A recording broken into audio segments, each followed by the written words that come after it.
السلام علیکم ورحمۃ اللہ وبرکاتہ۔ معزز ناظرین، میں سید ندیم حیدر اپنے چینل اسلامک نالج کے ساتھ آپ کی خدمت میں حاضر ہوں۔ آج کے اس ویڈیو کا مقصد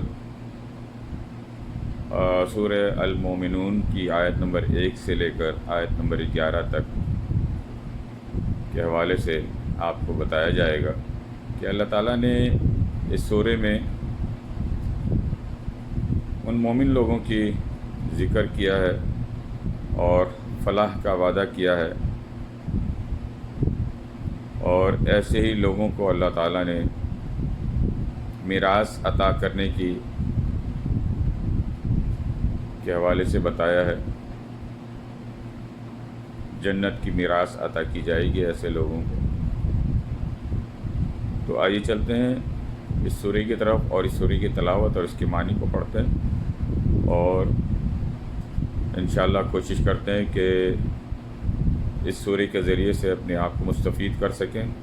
اور لوگوں تک فلاح کی بات پہنچائیں، تاکہ دین کے کام جو ہیں وہ دوسروں تک بھی پہنچیں اور دوسرے لوگ بھی اس سے مستفید ہو سکیں۔ آئیے سورہ کی طرف چلتے ہیں۔ بسم اللہ الرحمن الرحیم قد افلح المؤمنون، بے شک ایمان والے رستگار ہوں گے، الذین هم فی صلاتهم خاشعون، بے شک جو نماز میں عجز و نیاز کرتے ہیں، والذین هم عن اللغو معرضون، اور جو بیہودہ باتوں سے منہ موڑے رہتے ہیں، والذین هم للزکاة فاعلون،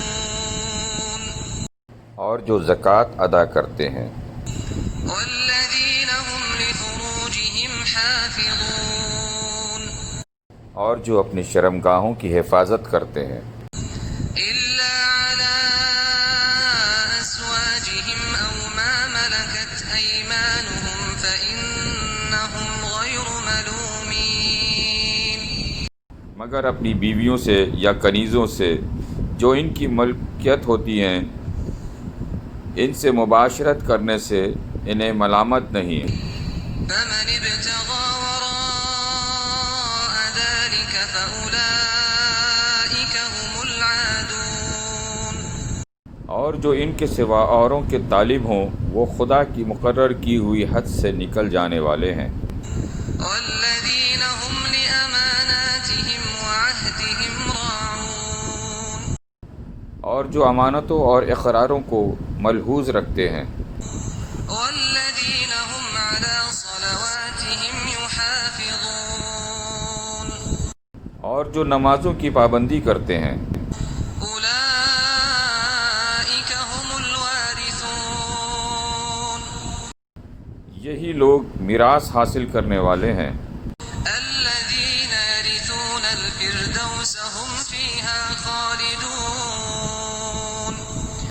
یعنی جو بہشت کی میراث حاصل کریں گے اور اس میں ہمیشہ رہیں گے۔